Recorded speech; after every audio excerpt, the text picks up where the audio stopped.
соперничества и товарищества царил сегодня в зале спортивного клуба «Комарао». По итогам совместного двухнедельного сбора школы боевых искусств «Аббас» из Астрахани и Владикавказская «Комарао» провели первый турнир по грэпплингу.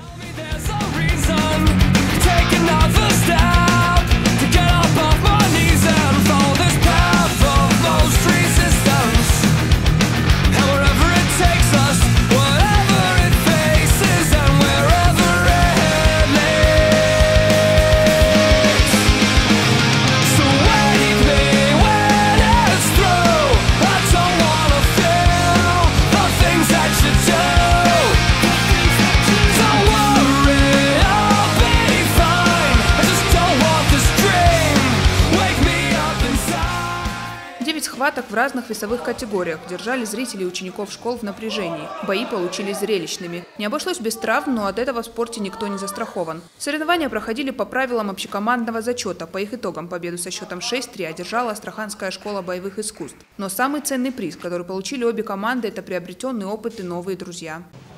Foi dia atípico, dia que vimos o trabalho sendo realizado когда твоя работа приносит плоды. por nossos atletas e começar a trabalhar as falhas para chegar ao acerto. Были ошибки у наших спортсменов, но это всего лишь возможность изменить их и стать лучше.